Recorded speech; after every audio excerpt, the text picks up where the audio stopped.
irmãos, que o termo, a palavra missões, não aparece no texto bíblico. Você pode ler os 39 livros do Antigo Testamento e os 27 livros que compõem o Novo Testamento. Você não vai localizar, você não vai encontrar a palavra missões no plural. A palavra missões, literalmente, não se acha localizada no texto bíblico. E a palavra missão, no singular, a única vez que ela aparece no texto bíblico é justamente neste texto de Atos 12, versículo 25. Vejam, eu estou enfatizando que a palavra missões no plural não é encontrada na Bíblia Sagrada. E a palavra no singular, missão, só é localizada uma única vez. E talvez alguém estranhe, talvez alguém fique admirado, pastor, para essa informação tremenda, porque eu sempre ouço falar de missões, de obra missionária, de missão, e a palavra no plural não se acha encontrada no texto bíblico. E a palavra no singular aparece uma única vez? Sim. Nós falamos muito de missões, de obra missionária, só que a palavra no plural não tem no texto bíblico. E a palavra no singular uma única vez, no texto neotestamentário, Atos 12, 25. O que eu quero destacar nesta introdução é que isso não faz diferença nenhuma. Amém? Amém. É igual a doutrina da Santíssima Trindade. O que é a doutrina da Santíssima Trindade? A crença na existência de um ser, de um Deus que subsiste em quantas pessoas?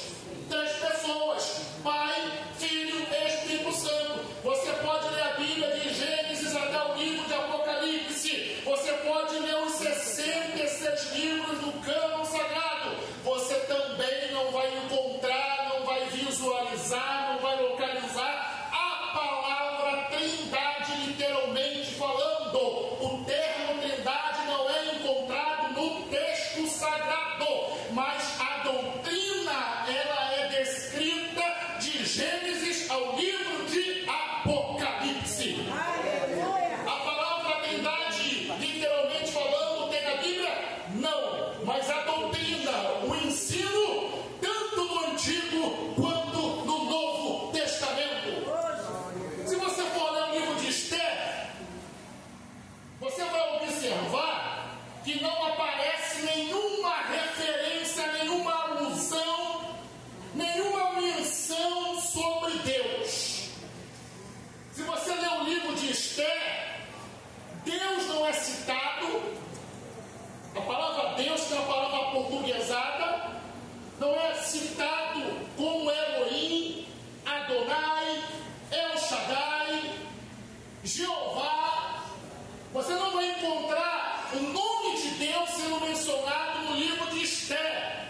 Agora, você vai encontrar no livro de Esther Deus nos bastidores agindo. Aleluia. Então a palavra missões não tem na Bíblia. E missão no singular, uma única vez. Porém, tanto no Antigo quanto no Novo Testamento, nós contemplamos o Senhor Deus em momentos da história, levantando homens e mulheres para uma missão. A palavra missão vem do latim missione, e quer dizer incumbência, propósito, tarefa, ordenança.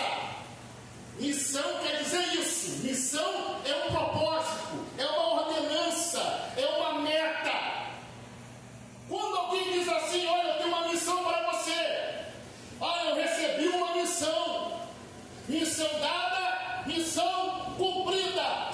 Nós estamos falando de propósitos, objetivos, metas. Quando nós falamos de missões no plural ou missão no singular, quando o Senhor Deus, ao longo da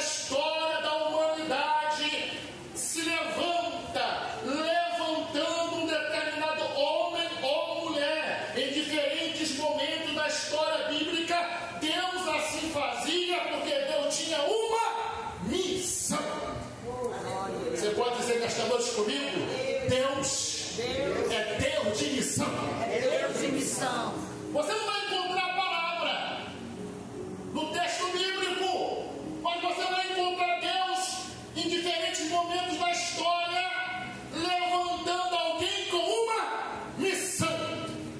Se não vejamos, Abraão, nosso pastor pregou com muita propriedade sábado aqui, e é difícil para mim, porque a última vez que eu aqui preguei no congresso de jovens, reencontrei o pastor Zé Carlos depois de 100 anos.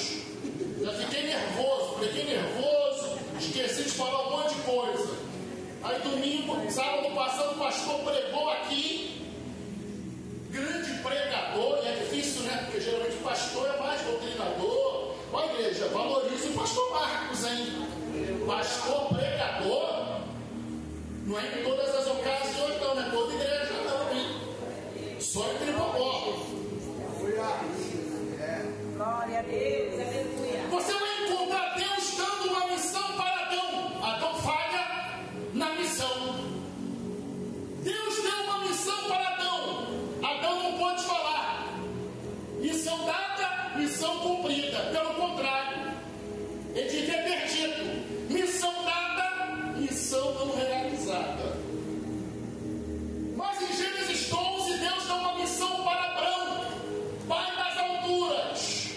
E qual era a missão? Qual era o propósito? Qual era o objetivo? Qual era o resultado? Ser o progenitor, o tronco, pai da nação escolhida. Abraão, que depois passou a chamar-se Abraão, pai de uma multidão, em Gênesis 17, quando Deus revela a ele como El Shaddai, o Todo-Poderoso, o Deus Todo-Poderoso. Você vai observar ao longo da história da chamada de Abraão e depois Abraão, que ele cumpriu a missão. Ele cumpriu a missão de tal forma que você hoje em dia não contempla apenas a sua descendência, você contempla até as demais nações que são fruto de Abraão. Abraão não é pai de nação, seria se ele fosse o progenitor unicamente da nação de Israel. Abraão é pai de nações.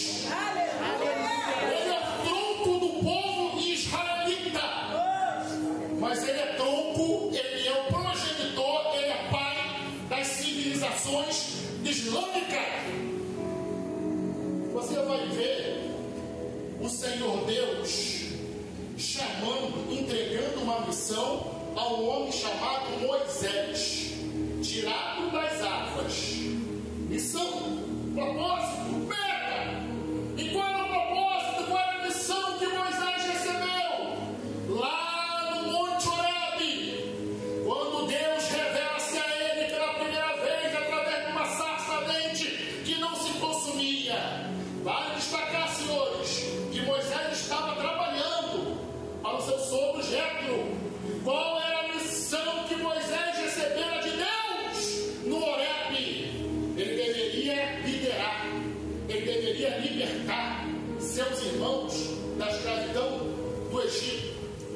Ele seria aquele que iria legislar, ele seria aquele que iria receber as leis de Deus e iria transmiti-las ao povo. Nós temos o hábito de falar a lei de Moisés, porque na lei de Moisés não é errado, não é pecado, mas na verdade as leis eram de Deus, não eram leis de Moisés. Moisés, como líder, as recebeu e como líder transmitiu para a nação de Israel.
israelita hoje seja usado para aplicar que é da religião e não que é nascido em Israel.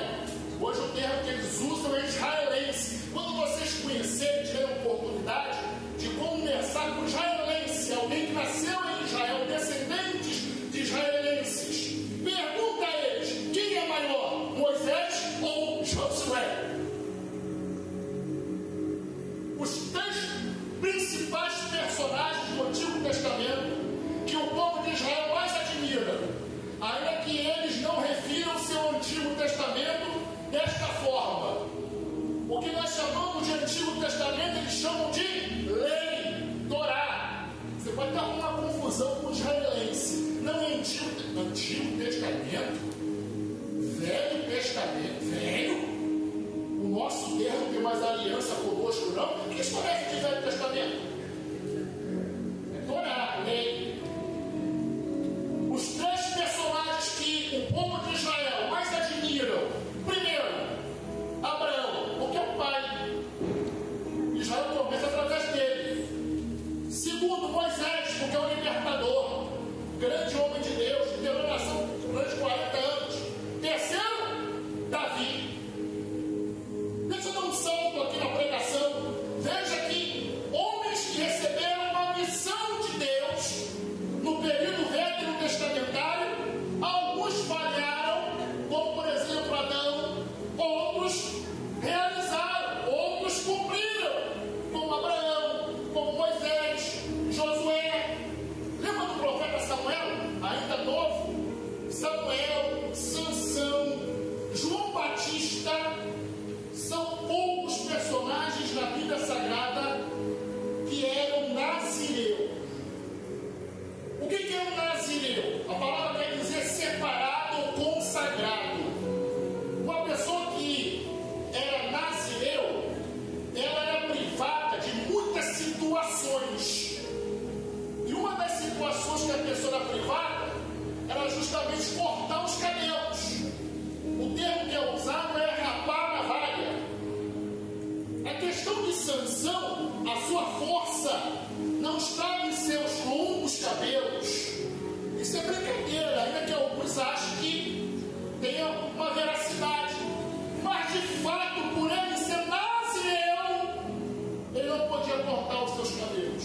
Samuel, um dos poucos nazireus da Bíblia, Deus o chama e o propósito da sua missão, a missão que Samuel recebe de Deus ainda jovem, é colocar ordem na nação israelita, é fazer com que a nação voltasse para o Senhor, é organizar um culto. Vale lembrar que o líder espiritual e religioso da nação nesta época chamava-se Eli. Ele era profeta e ele era sacerdote. Há pessoas que confundem muito a questão dos ofícios do Antigo Testamento. O profeta não era o líder da nação. O profeta era a boca de Deus. O profeta era o mensageiro. Era aquele que recebia a mensagem do Senhor e a entregava, a transmitia. E essa mensagem poderia ser individual ou poderia ser coletiva para toda a nação. O líder religioso é o sacerdote. O sacerdote hoje é representado pela figura do pastor, do anjo da igreja. Ele era profeta e ele era sacerdote. Pobre nação de Israel. Aí Deus tem uma missão com Samuel. E Samuel cumpre o seu propósito, o propósito de Deus. Samuel cumpre a sua missão. Não, pastor. Os filhos de Samuel, tal qual os filhos de Eli. Os filhos de Samuel, Joel e Abias, tal qual Rófines e Finéias, não eram convertidos. Não, irmãos, a salvação é individual. A salvação é individual. Se Joel e Abias não trilharam os caminhos do Senhor, tal qual o seu pai, que foi um grande homem de Deus, que além de ter sido nazireu, foi o único personagem funções. Nem Eli exerceu 3 funções. Samuel, ele foi profeta. Como profeta, ele era a boca de Deus. Quando Deus queria tratar com alguém ou com a nação, Deus usava Samuel. Ele, como sacerdote, era aquele que ministrava o culto, era aquele que era um líder religioso e espiritual, mas ele não era apenas profeta e sacerdote, ele era juiz. Era um líder político, aquele que julgava as causas das nações. Samuel cumpriu a sua missão. O último personagem do Antigo Testamento que eu quero mencionar nessa pregação é um cujo significado do seu nome quer dizer pombo. Um homem que era do Reino Norte, profeta e estadista. Não era qualquer pessoa, não, ele era profeta e estadista. Estou me referindo ao homem chamado Jonas. Recebe uma missão diferenciada, uma missão inusitada: pregar na capital da Assíria. Queridos irmãos, os povos do Antigo Testamento, alguns deles eram conhecidos por certas situações. Os povos do Antigo Testamento, eles eram conhecidos, eles tinham suas marcas, eles tinham suas particularidades. O povo assírio era conhecido pelas suas crueldades. O povo assírio, ele era famoso pelas barbaridades que eles cometiam, que eles praticavam. É só você ler no livro de Isaías, também segundo Reis, a passagem em que o rei de Judá, chamado Ezequias, lembram de Ezequias? Quando o rei da Síria, Senaqueribe, envia mensageiros, só disse isso, enviou mensageiros dizendo que iria invadir Jerusalém. Só a mensagem que Ezequias recebe já o deixa preocupado, porque a Síria era conhecida pela sua crueldade. Eles não se contentavam apenas em vencer a guerra. Eles não se contentavam apenas com a rendição da nação do povo inimigo. Eles faziam atrocidades, vazavam os olhos, cortavam partes do corpo físico, amarravam seus prisioneiros, capturavam seus prisioneiros e amarravam nas carroças, para que as carroças, os cavalos andando, aquelas pessoas ficassem rastejando. Antes de voltar para Jonas, deixa eu terminar Ezequias. De madrugada, não houve guerra, não houve batalha, não houve peleja. De madrugada, enquanto Ezequias talvez sem conseguir dormir, preocupado com uma possível ou certa derrota no dia seguinte, Deus só enviou um anjo. Aleluia! E exterminou mais de 180 mil soldados assim. Enquanto você e eu estamos aqui no templo da Assembleia de Deus em Tripopó, participando de uma conferência missionária, Deus está agindo, Deus está pelejando, Deus está operando em nosso favor.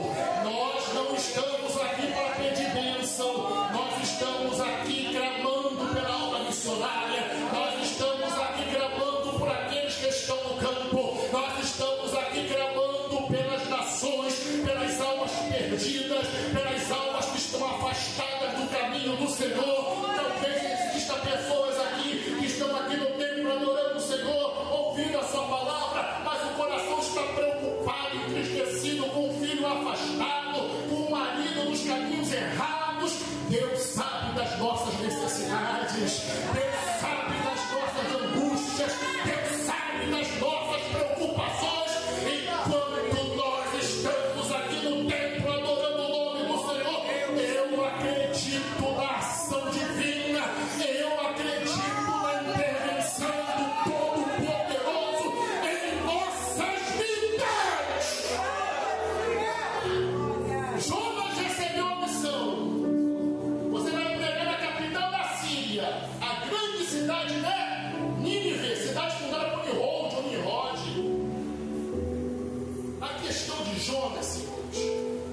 não querer ir, de não querer cumprir a missão, de não obedecer o chamado do Senhor, não era medo. A questão de Jonas não era receio. A questão de Jonas era uma questão política, de etnia. Eu pregar, eu profetizar na terra dos meus inimigos, eu ir para Nínive e pregar que em 40 dias a cidade será subvertida, isto é, destruída. Não, eu quero que ele seja destruído. Eu quero que eles morram. Como é que eu vou pregar uma coisa que eu não desejo? Como é que eu vou pregar uma coisa que eu não quero? Eu pregar para que talvez eles se arrependam? Não. Que eles morram. Não vai fazer falta para ninguém. Vocês conhecem a história. Aí tem pessoas que perdem tempo. Tem pregadores que ficam 2 horas. Não, mas foi uma baleia, foi uma espécie de extinção, foi um cachalote. Não, mas na baleia a glândula é fechadinha, pequena, passa muito mal. Irmão, se a Bíblia dissesse assim, o girino engoliu Jonas, eu acreditaria.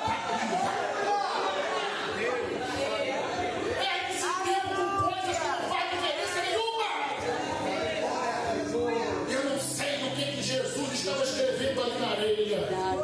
A igreja querendo, né? O pregador pregue, a mulher pega no ato de adultério. E essa mulher não era Maria Madalena, hein? Tem pregador, porque Maria Madalena é mulher de João 8. Mas pega lá no tempo, olha, cuidado, hein? Você pode ser arrebatado e ela lá com sua tomadura. Claro que não vai ter essas coisas, graças a Deus, que não tem possibilidade, né? Porque o que é ter de prestação de contas. Quem disse que a mulher de João 8 é Maria Madalena? O que a Bíblia diz acerca dela é que ela foi, tornou-se uma das discípulas do Cristo, e que Jesus expulsou dela quantos demônios? 7. Depois que Jonas passa por tanta tormenta, novamente Deus trata e fala com ele. Agora deixa eu dizer uma coisa para os irmãos. Jonas teve 2 oportunidades. Não é sempre que isso acontece. Ah, não, mas se eu falhar nessa, eu vou ter outra oportunidade. Se eu não obedecer nessa, na outra oportunidade eu obedeço. Cuidado, nem todos têm mais de uma oportunidade. Nem todos têm 2 oportunidades. Se o Senhor te disse, se o Senhor falou, se o Senhor te chamou, se o Senhor disse que é para você fazer, que é para você falar, obedeça! Porque nem todos podem ter outra oportunidade. Na segunda vez, ele obedece e ele vai. Irmãos, ele prega, ele profetiza uma mensagem que nós chamamos de exortativa, uma mensagem que nós chamamos de cajado. Porque o que ele pregou lá em Nínive não foi evangelho, não foi boas novas, não foi boas notícias. A pregação dele, ainda 40 dias, a cidade vai ser destruída, hein? 39 dias, 38, 20, vai ser destruída, hein? Imagina a boca dele profetizar isso para os inimigos. Agora, bem na verdade, Jonas profetizava e pregava, e no seu interior ele dizia: falta pouco, tomara que não se convertam, tomara que se arrependam. Falta 5, falta 4. Meus irmãos, a Bíblia vai nos dizer, no livro de Jonas, que o rei creu na pregação exortativa, incisiva de Jonas, e ele decretou até uma lei que toda a cidade deveria jejuar, mas não apenas isso, até os animais. Jonas não esperava por isso.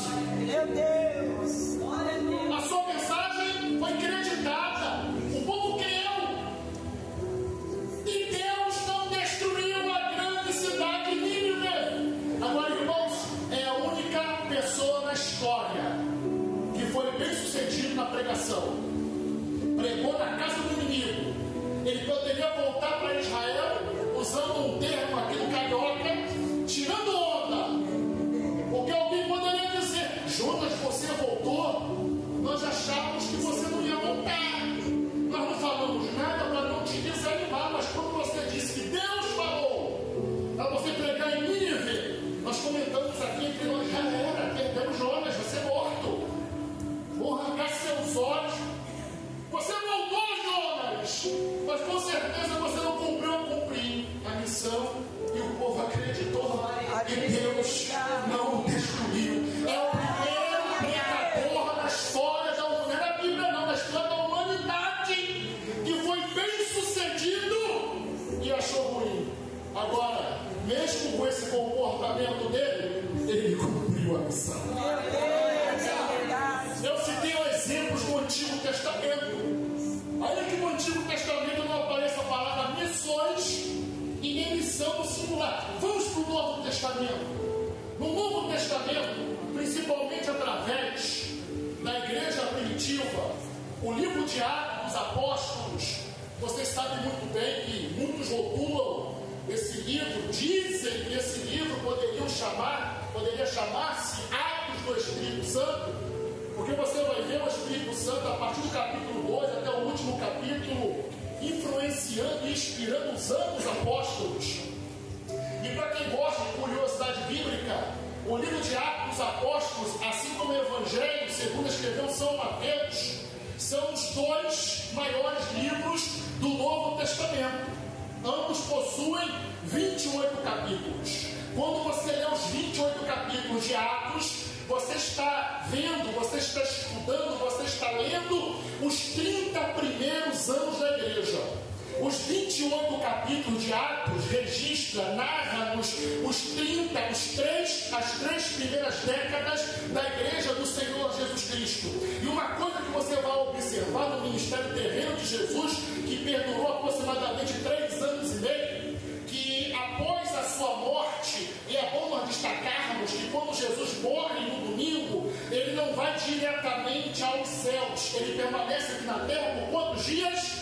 40. Ele morre na sexta-feira, ressuscita no domingo e permanece ainda 40 dias aqui na terra.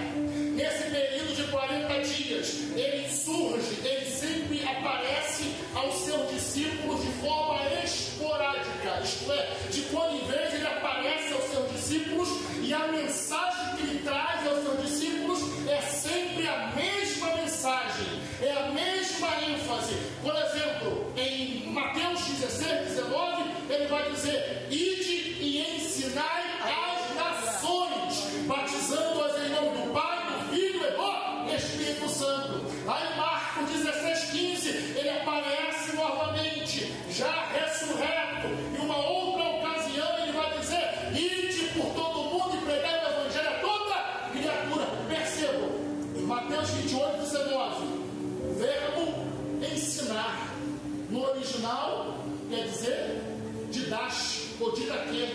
Ide e ensinai as nações. Em Marcos 16, 15, o verbo é pregar. No grego, querigma. Veja, senhores, que o Cristo está orientando os seus discípulos, que depois passaram a ser conhecidos e chamados como apóstolos. Se eu não me engano, eu tenho uma palavra sobre isso. Na EBO, primeiro eles eram discípulos. Foram chamados como discípulos. Discípulo quer dizer seguidor, aluno, aprendiz. Depois da morte e ressurreição do Cristo, é que esses discípulos tornaram-se apóstolos, que vem do grego apostelo e que quer dizer enviado. Primeiro começaram como alunos, primeiro começaram como seguidores, primeiro começaram como aprendiz e depois tornaram-se apóstolos. Tem que começar de baixo. Tem que começar de baixo. Tem que subir escada, degrau por degrau. E tudo é no tempo de Deus. Pastor, você está pregando isso aí? Qual é a sua história ministerial? Deus permitiu que eu passasse por todas as etapas. Auxiliar, existe isso ainda, pastor Marcos? Auxiliar de trabalho? Existe. Auxiliar de trabalho. Assim vai ver, não canta. Pastor Zé Cá tem muita saudade de lá. Diácono, presbítero, evangelista. Quando eu separar do evangelista, o meu pastor na época separou alguns direto para pastor. A princípio, pastor Marcos, eu fiquei meio revoltadinho. Mas eu fiquei, porque você é evangelista e fulano e Bertrano, que não produz 10% do que eu produzo. Você, graças a Deus que o meu pastor não me levou direto ao pastorado. Graças a Deus que eu passei pelo degrau de evangelista. Foi uma das melhores épocas ministeriais da minha vida. É um degrau de cada vez. Agora, para pregar o Evangelho, para ensinar o Evangelho, para impactar vidas, para saquear o inferno, para trazer pessoas para a maravilhosa luz de Cristo, não tem degrau, não tem cargo, não tem função, não tem posição, não tem tempo de igreja. Toda a igreja é chamada, levantada, despertada, fortalecida para pregar o Evangelho. Agora perceba, nós somos chamados para pregar. Marcos 16:15. Ide por todo o mundo e pregai. E nós somos chamados para ensinar. Mateus 28:19. Ide e ensinai. A igreja quando prega e a igreja quando ensina, a igreja está realizando a obra missionária. Agora, irmãos, no contexto eclesiástico, eu estou caminhando para terminar. No contexto cristão, eu falei aqui que a palavra missão, a sua origem literal, vem do latim, missione, que vem de mittere, propósito, incumbência, meta. Agora, no contexto cristão, quando nós falamos de missões, ou de missão, quando nós falamos de obra missionária, qual é o propósito? Qual é a meta? No contexto eclesiástico, no contexto cristão, o que é fazer missões? O que é missão? O que é obra missionária? É o propósito de nós ganharmos almas perdidas para Cristo. No contexto cristão, o que é a obra missionária? É a campanha para nós saquearmos o inferno e povoarmos o reino de Deus. No contexto da igreja, o que quer dizer missão ou missões? É nós impactarmos Tribobó, é nós impactarmos São Gonçalo, é nós impactarmos o Rio de Janeiro, é nós impactarmos o Brasil, é nós impactarmos as nações com a pregação do Evangelho. Irmãos, eu gosto de Romanos capítulo 1, versículo 16. É fato que hoje em dia o Evangelho está deturpado. É fato que a pregação hoje em dia do Evangelho está alterado. É fato que hoje em dia está sendo pregado e ensinado um Evangelho que não prega, não é o verdadeiro Evangelho, não é o Evangelho bíblico, não é o Evangelho Cristo, é o Evangelho adulterado. Mas o Evangelho verdadeiro é aquele que Paulo diz em Romanos 16: o Evangelho é o poder, poder,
missões não precisa ter título.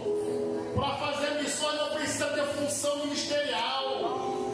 Para fazer missões não precisa ter cargo eclesiástico. Que conversa fiada é essa? Primeiro, eu estou esperando o pastor me ungir. Primeiro, eu estou esperando Deus falar comigo. E vamos sair do evangelismo domingo à tarde, amanhã à tarde? Fazer um culto ao ar livre? Vou orar a Deus.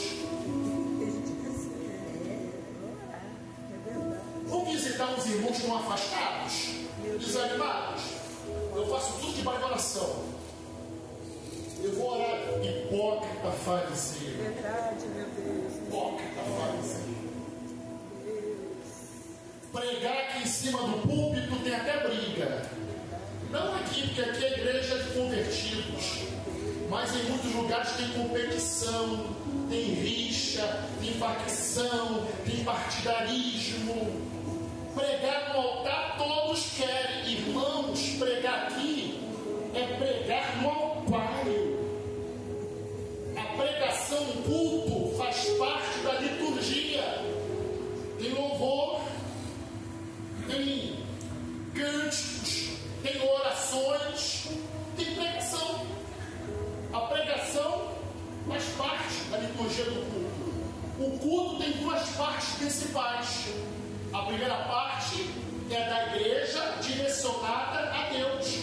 A parte dos louvores, dos cânticos, da adoração, as orações e clamores que são feitos durante o culto é da igreja para Deus. Agora, a segunda parte é de Deus para a igreja. É quando a palavra está sendo ministrada.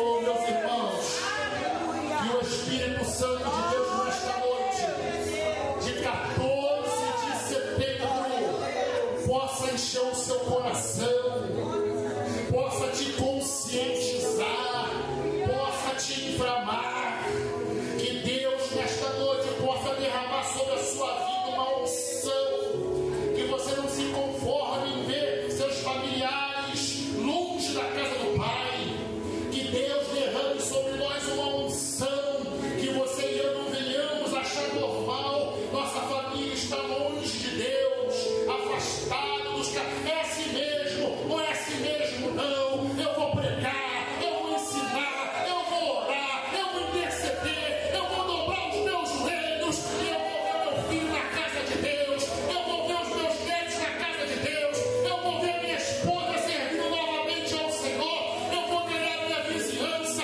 eu vou ganhar os meus amigos na escola, eu vou ganhar todos aqueles que o Senhor colocar nas minhas mãos.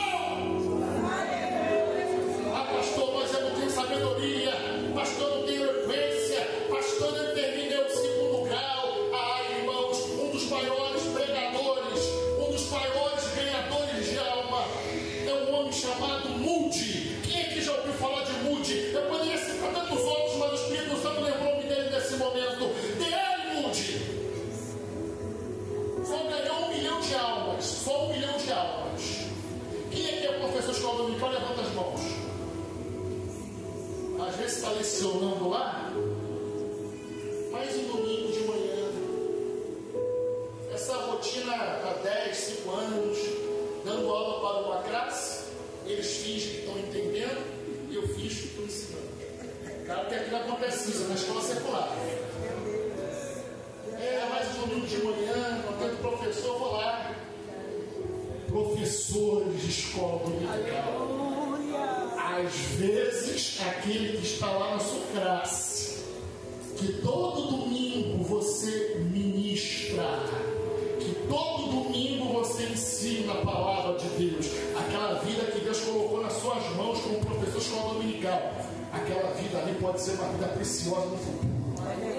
Um grande ganhador de almas, um homem que vai fazer a diferença, que vai deixar o legado.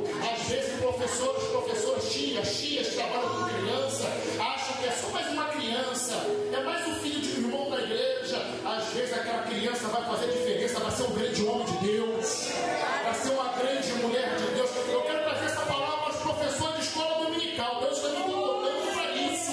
A sua tarefa é nobre, é privilégio ensinar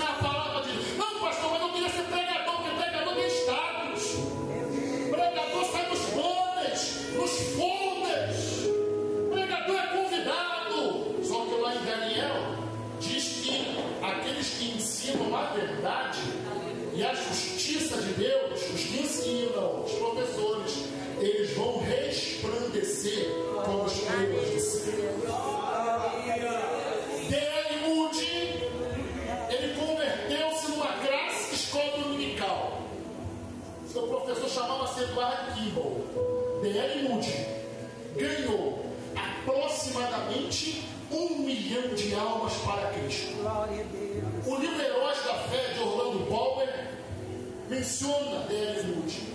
E o que D.L. Moody tem a ver com a pregação? Porque D.L. Moody era um pregador leigo, tal qual William Seymour, da Rua Azusa, de 1906. D.L. Moody não era um filósofo, não era um teólogo, não era um homem letrado. D.L. Moody era um homem leigo. Mas quando ele abria a boca para pregar, aleluia, quando ele começava a pregar e a ensinar sobre o Cristo que cura, que salva, que liberta, que batiza com o Espírito Santo. Certa feita foram interrogados, é interessante ver você pregar, porque você é leigo, você não passou por uma universidade, você não tem nível superior, mas quando você começa a pregar, é tremenda a forma como você prega e as almas vão perder Cristo. Como é que é essa estratégia? Você fez algum curso de oratória? Você teve palestras com algum coach? Ele vai dizer assim: não, começa a falar, eu abro a boca e o Espírito Santo vem sobre mim, ele começa a inflamar meu coração, ele enche a minha existência e eu começo a pregar com autoridade, com fervor, com unção. Quando eu vejo, eu estou pregando para aquela multidão e o Espírito Santo me usando, e no final aquelas pessoas se convertendo a Cristo. Oh, irmão, nesta noite não coloque empecilhos, não coloque limitações. É você que Deus vai usar. Na sua casa é você, na sua parentela é você, no seu bairro é você, na sua rua é você, na sua comunidade é você, no seu casamento é você.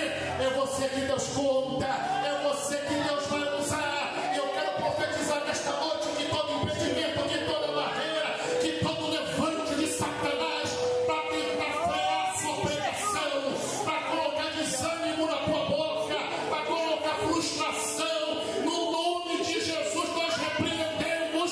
Deus vai te usar com poder e grande glória. Deus vai te usar, Deus vai te usar, Deus vai te usar. E quando você pisar naquele quintal, quando você chegar naquela casa, todos os demônios que atormentam aquelas vidas, todos os demônios territoriais que atuam ali há muitos anos, quando você chegar ali, cheio da unção, cheio da graça, cheio do poder de Deus, eles vão bater em retirada. Não tem demônio, não tem capeta, não tem encosto que possa resistir à unção do poder de Deus na vida da igreja.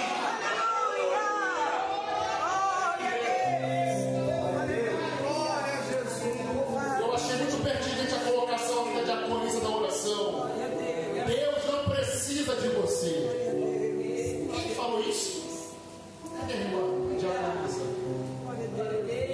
Deus precisa de você. Isso, não é vazia. Deus sem você, ele continua sendo Deus. Não porque Deus precisa de mim, porque sem mim nada pode acontecer, porque sem mim o pastor Marcos já era, porque sem mim a obra não vai para frente, porque sem mim as coisas não acontecem. Com ou sem você é Deus. Agora também destacou a irmã, ele conta. Precisar é dependência. Deus não é dependente do ser humano. Se ele fosse, esse Deus não estava com nada. Deus não é dependente do ser humano. Deus, ele conta. João capítulo 15: sem mim nada podereis fazer. No mesmo capítulo, Cristo vai dizer: olha, não foste vós que me escolhestes, mas eu escolhi a vós e vos designei para que vades, para que ides e deis frutos. Eu quero profetizar uma frutificação diferente aqui na sua vida a partir dessa noite. Aleluia. Ele vai dizer para que deis frutos e o vosso fruto permaneça. Que Deus te abençoe. Que Deus tire sua mente, da sua existência, toda frustração, toda palavra negativa, toda investida de Satanás. É você que Deus vai usar, Ele vai usar. Vidas serão conquistadas e o nome dele vai ser glorificado na sua vida. Não adianta saber as 3 formas básicas de se fazer missões: orando, contribuindo e indo. Não adianta, isso até as crianças sabem. É necessário você fazer. Existem 3 formas de fazer missões: orando, contribuindo e indo. E por que nós não temos feito? Por que você não tem orado por missões? Por que você não tem contribuído para a obra missionária? Por que você não tem ido? Não, pastor, porque eu não tenho essa chamada. Quem te enganou dizendo que missões é apenas quando é além fronteiras? Quem te enganou dizendo que missões é quando é missões transculturais? Além de culturais, cultura, missões transculturais. Pregar o evangelho em todos o país. De quem te ensinou que apenas isso é missões? Você pode não ter um chamado apostólico. Chamado apostólico. Dons ministeriais de Efésios 4:11. Apóstolo, uns ele chamou para profetas, doutores, que são os mestres na palavra, pastores, evangelistas e apóstolos. Ah, pastor, sim, pastor Marcos tem um apóstolo no meu bairro. E um pastor lá, eu ouvo falar isso, irmãos. Quando você vê um pastor da igreja com um título de apóstolo, está fora da Bíblia. Pastor é apacentador. Pastor, o guia das ovelhas. Apóstolo de verdade é aquele que estão no campo, desbravando terras longínquas. Paulo era apóstolo ou pastor? O grande homem de Deus. Apóstolo. Você não vai ver alguém. Pastor Paulo não era a chamada dele. Apóstolo. Você pode não ter a chamada apostólica de ser enviado além fronteiras, mas Tripopã é um campo missionário. Essas ruas, essas vielas é um campo missionário. Esse município é um campo missionário. Esse estado é um estado missionário. Eu termino essa pregação dizendo: igreja, façamos missões. Que não seja apenas um culto, que não seja apenas uma conferência. Eu fiquei radiante. Não sei se foi o pastor ou o prefeito Fábio, no início aqui deu um relatório dos missionários que são abençoados por esse. Que bênção! Porque de vez em quando eu sou convidado para ministrar em eventos missionários de igrejas que não fazem missões.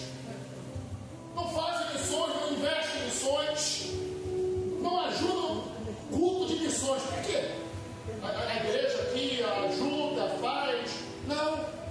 Só para ter um culto, só para ter um rótulo de culto. Eu louvo a Deus pela visão missionária desta igreja. E eu quero terminar dizendo: pastor Marcos, prefeito Fábio, amanhã no encerramento, faz um propósito com Deus. E essa conferência não vai ficar só numa conferência, só em um culto, em um evento.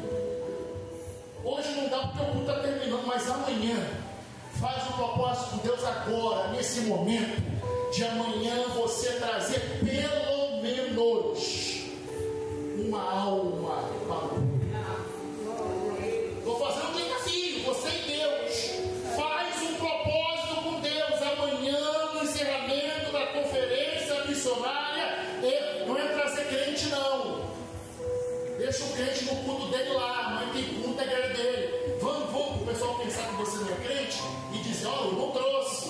Deus está vendo. Ah, eu vou chamar meu vizinho que é da igreja tal.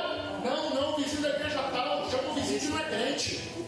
Chama o vizinho que está afastado. Chama aquela pessoa que mora no seu quintal, na sua casa, na sua família. Chama, convida.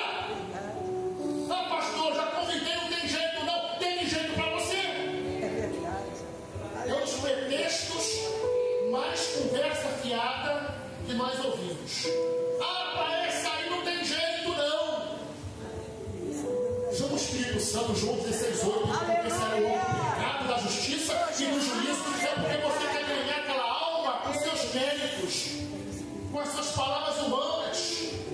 Você é um canal, mas quem salva é Jesus. Você é um canal, mas quem toca no coração é o Espírito Santo. Meus irmãos, faça esse propósito. Amanhã eu vou trazer uma alma que está afastada. Jovem, instrumentista, faz um propósito. Aí o Senhor Deus vai olhar lá no seu trono e vai dizer: a Assembleia de Deus em Tripopó é uma igreja diferenciada. Não é uma igreja que faz conferências missionárias porque tem que fazer todo ano. É uma igreja voltada para a missão. Deus abençoe a sua vida em nome de Jesus.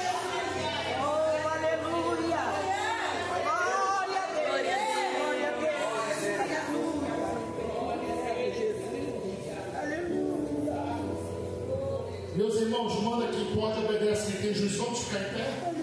Vamos orar por missões. A pastora Vera vai ministrar essa oração. Já foi feito aqui alguns clamores por propósitos, por congregações, mas oração por missões nunca é demais.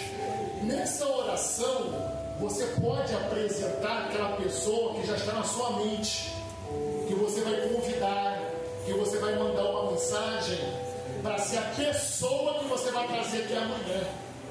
Já presente a Deus nessa oração, para Deus jogar por terra todo investir de Satanás, todas as correntes. Vai, Senhor, eu vou convidar essa pessoa. É essa pessoa que o Senhor colocou no meu coração enquanto o pregador estava pregando. Senhor, que o Espírito Santo possa tocar no coração dela, que todo investir de Satanás caia por terra, que amanhã à noite ela esteja aqui, principalmente que ela possa entregar a sua vida a Jesus. Pastor, vem fazer essa oração em nome do Senhor. Vamos levantar esse clamor pela obra missionária e por essas vidas que você vai evangelizar em nome de Jesus. Cumprimentar a igreja com a graça e a paz, amém, irmãos? Amém. Glória a Deus, vamos orar. Maravilhoso Pai que está no céu, Senhor, elevemos esta oração diante do teu trono, Senhor, e te agradecendo, Senhor, pelo dom da vida, pelo ar que respiramos, por poder esta noite, Senhor, levantar a nossa voz e te clamar, Senhor. Ó Deus, continue abençoando, Senhor, os missionários, continue, Senhor, levantando homens e mulheres cheia, Deus, do teu poder, impactada pela tua unção, para pregar a tua palavra e cumprir a tua ordenança, ide por todo mundo e pregar o evangelho a toda criatura. Ó Deus, não queremos só ser um missionário em pregar só, ó Deus, em Jerusalém, em Samaria, até o confim da terra.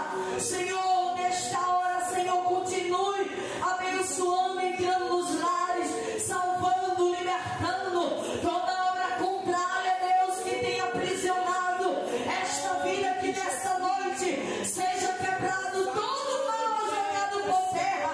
Acampa, Deus, os teus anjos, coloca, Senhor, muralha de fogo ao redor daqueles que o temem e o livra, Senhor. Levanta homens e mulheres corajosos, Senhor, corajosa, para, Deus, proclamar a tua palavra. Renova as forças daqueles que não têm mais nenhum vigor. Levanta para que nós possamos, ó Deus, cumprir a tua ordenança até o final do século. Continue abençoando, ó Deus, todos os missionários e todo o teu povo, em nome de Jesus.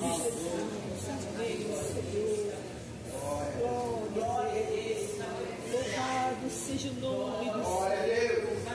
Glória. Louvado seja o teu nome, Jesus. Pode sentar, irmãos. Eu quero agradecer ao pastor Pedro por aceito o convite para ministrar a palavra da sua aqui nessa noite. Também quero agradecer a todos os irmãos que estiveram aqui conosco para cultuarmos e adorarmos a Deus. Aleluia, Tão Jesus. glorioso, majestoso e melhor de tudo é sentirmos a presença dele neste lugar. E amanhã pela manhã